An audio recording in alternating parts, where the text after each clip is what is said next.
اسی طریقے سے میرے پیارے بھائیوں، اخلاقی گراوٹ کی ایک اور چیز ہم سماج میں دیکھ رہے ہیں، حسد کرنا۔ آج بھائی بھائی سے حسد کر رہا ہے، پڑوسی پڑوسی سے حسد کر رہا ہے، اس نے اتنا مہنگا مکان کیسے خرید لیا، اس نے اتنا پیسہ کیسے کما لیا، اس کا بیٹا اتنا اچھا نمبر ایگزام میں کیسے حاصل کر لیتا ہے۔ اگر یہ حسد کی بیماری گھر میں آ گئی میرے پیارے بھائیوں، یہ گھروں کو برباد کر دیتی ہے، یہ رشتوں کو برباد کر دیتی ہے۔ اللہ کے نبی فرماتے ہیں دب الیکم داء الامم من قبلکم، اے میری امت کے لوگوں، وہ بیماری تمہارے اندر بھی آئے گی جو تم سے پہلے کی امتوں میں آئی تھی۔ آپ نے فرمایا داء الحسدی، وہ حسد کی بیماری ہے، انہا حالقۃ، اور یہ حسد کی بیماری یہ اتنی خطرناک ہے، یہ ریزر ہے، یہ استرا ہے، یہ موڑ دیتی ہے، یہ ریموو کر دیتی ہے۔ آپ نے فرمایا لا تحلق الشعر ولکن تحلق الدین، یہ حسد کی بیماری بال کے لیے ریزر نہیں ہے، یہ بدن کے بال کو ریموو نہیں کرتی ہے، یہ تمہارے دین کو ریموو کر دیتی ہے۔ سوال پوچھا گیا کہ عورتوں کے کفن میں کتنے کپڑے لگتے ہیں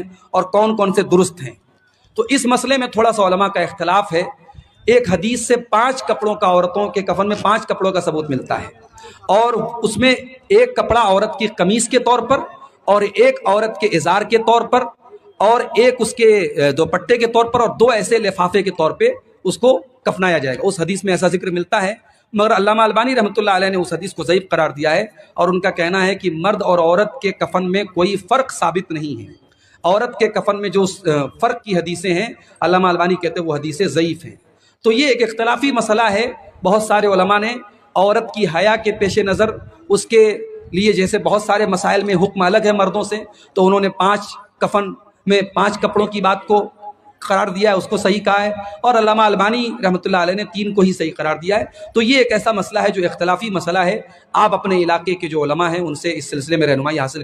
ہمارے مولانا لوگوں نے تو پہلے ہی فتویٰ دے رکھا ہے صاحب، چھڑی کے میلہ میں عورتیں جا سکتی ہیں، باباؤں اور بزرگوں کی قبروں پر عورتیں جا سکتی ہیں، لیکن خبردار، مسجد بڑی خطرناک جگہ ہے، خبردار وہاں عورتوں کی انٹری نہ ہونے پائے۔ جمعہ کا ایک خطبہ ہوتا ہے ہفتے میں، آدھا گھنٹے کی تقریر ہوتی ہے، دین کی بات ہوتی ہے، قرآن حدیث کی بات ہوتی ہے۔ ہمارے مولویوں نے فتویٰ دے رکھا ہے صاحب وہ خطبہ مردوں کے لیے، عورتوں کے لیے نہیں ہے۔ سال میں عید اور بقرعید کی نماز ہوتی ہے، مولوی صاحب محنت کر کے تقریر کرتے ہیں، پوری امت کے لیے دعا کرتے ہیں، ہم نے اپنی عورتوں کو عید اور بقرعید کی نماز سے محروم کر کے رکھا ہے، فتوے دے کے رکھا ہے کہ صاحب عورتیں عیدگاہ میں نہیں جائیں گی۔ تو جب عورتیں عیدگاہ میں نہیں جائیں گی، عورتیں مسجد میں نہیں جائیں گی، عورتیں دین کی باتیں نہیں سنیں گی، تو اگر آج وہ غیروں کے ساتھ بھاگ رہی ہیں تو ہمیں منہ چھپانے کی ضرورت نہیں ہے، ہمیں اپنی غلطی مان لینی چاہیے۔ میرے بھائی، خطبے کو خوب غور سے سنیں، اور خطبے کے دوران اگر آپ کو نیند آ رہی ہے تو اپنی جگہ سے اٹھ کر کے جگہ تبدیل کر لیں۔ جمعہ کی نماز کے پہلے تحیۃ المسجد پڑھیں، اور بعد میں 4 رکعت جو ہے آپ سنت نمازیں جو ہے وہ اللہ کے رسول صلی اللہ علیہ وسلم ثابت ہے اس کو پڑھیں۔ تو یہ وہ چیزیں ہوں گی جن کا ہمیں جمعہ کے دن خیال رکھنا ہے۔ اب جمعہ کے دن کن چیزوں کو اوائڈ کرنا ہے، کن چیزوں سے بچنا ہے، تو یاد رکھیں لوگوں کی گردنیں فلانگ کر کے، لوگوں کو کراس کر کے آگے بڑھنے سے منع کیا گیا ہے۔ خطبے کے دوران بات چیت کرنے، کسی چیز کے ساتھ کھلواڑ کرنے سے منع کیا گیا ہے۔ خطبے کے دوران مسجد میں آپ پہنچ گئے ہیں تو بغیر تحیۃ المسجد ادا کیے بغیر بیٹھ جانے سے منع کیا گیا ہے۔ خطبے کے دوران تحیۃ المسجد کے علاوہ اور نمازیں نہ پڑھیں۔ خطبے کے دوران سونے سے بھی بچیں۔ خطبے کی اذان کے بعد، یعنی جو جمعہ کی اذان ہے اس کے بعد خرید و فروخت کا کوئی کام نہ کریں، بلکہ سیدھے مسجد کی طرف جائیں۔ اور آج تباہ کیے ہوئے ہیں وہ کیا ہے؟ ٹائم کا احساس نہیں ہے۔ موبائل لیے ہیں، رات کو 2-2 بجے تک موبائل میں لگے ہیں، سوشل میڈیا میں لگے ہیں، فیس بک پہ لگے ہیں، واٹس ایپ پہ لگے ہیں۔ نہیں میرے بھائیو، موبائل رکھو، فیس بک چلاؤ، واٹس ایپ چلاؤ، مگر فون ایڈکٹ مت بنو، سوشل میڈیا ایڈکٹ مت بنو، اس کی لت مت لگاؤ۔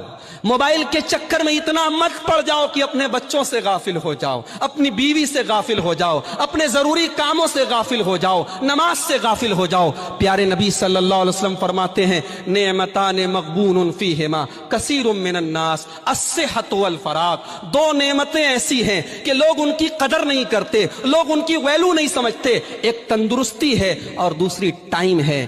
ٹائم کی قدر کرو۔ اسلام سے زیادہ ٹائم کی قدر پر کسی اور مذہب میں نہیں ابھارا گیا ہے۔ ہمارے یہاں نماز کا ٹائم ہے۔